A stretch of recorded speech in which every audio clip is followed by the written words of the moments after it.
main reason why I created these books is not really to argue against evolution, but to give God the glory as the creator, and to give people a worshipful attitude toward the creator as they learn about the creature in each of these books that I've written.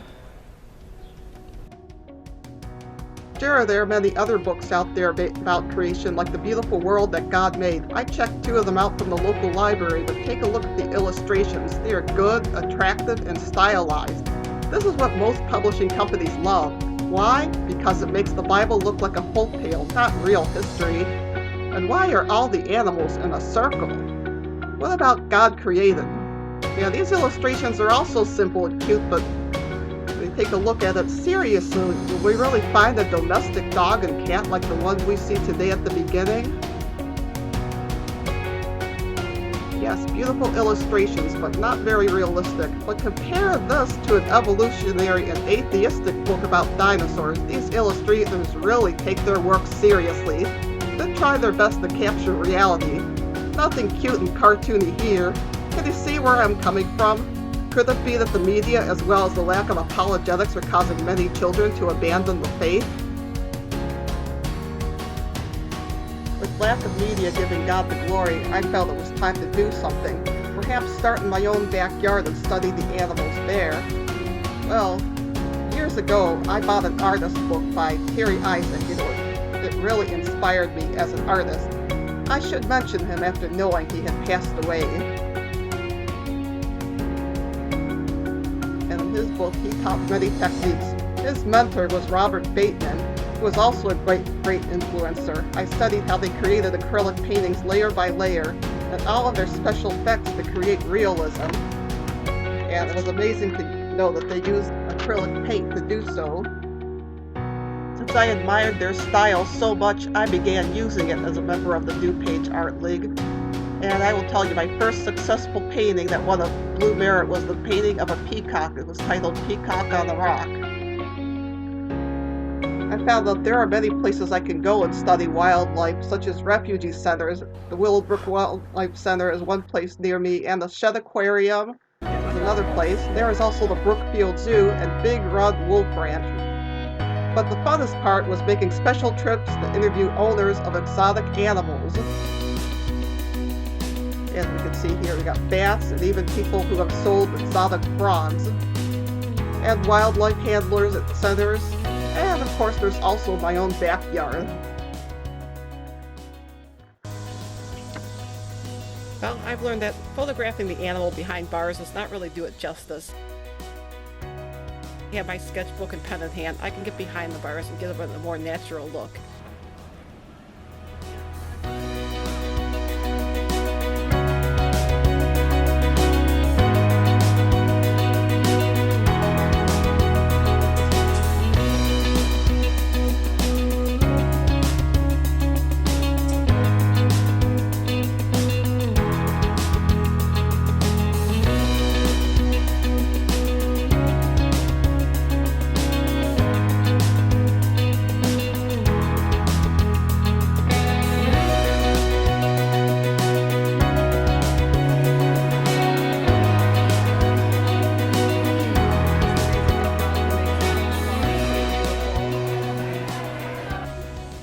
And the books that I write do not only correct the so-called theory of evolution, but also correct a lot of other false beliefs. Like numerous animals I've written about have a lot of superstition behind them. Take the owls, for instance. Acquainted with magic and superstitions in many places. I did a sketch of this great horned owl at the Willowbrook Wildlife Center, and now this is my final painting done in acrylic paint, the way Robert Bateman did his. Okay, and now let's fly off and let the fun begin.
And as you can see, once the pictures are scanned, they are edited in Photoshop and then placed on Adobe InDesign.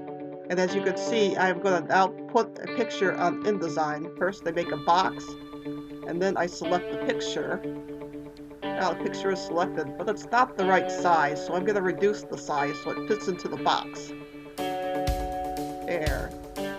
There, now it fits. And then after that, I put the wording around. Here is what a finished page looks like in one of the books.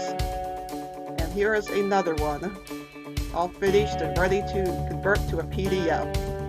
And I even had to make sure that I got the list of references at the end. As you can see, I want to give each person credit for what I learned.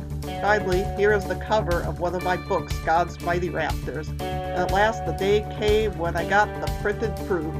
And what was great about self-publishing is that I was able to take the same illustrations and adapt them into other books I have written as well. As we see right here, I used the owls more than once.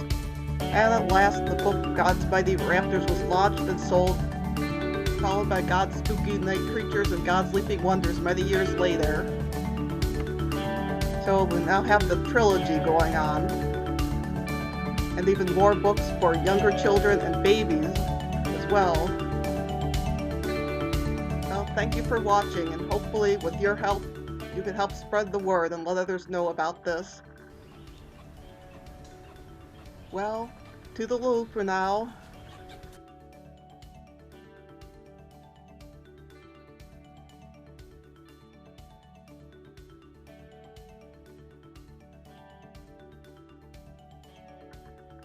This and more on my website called CourageLit, www.couragelit.com.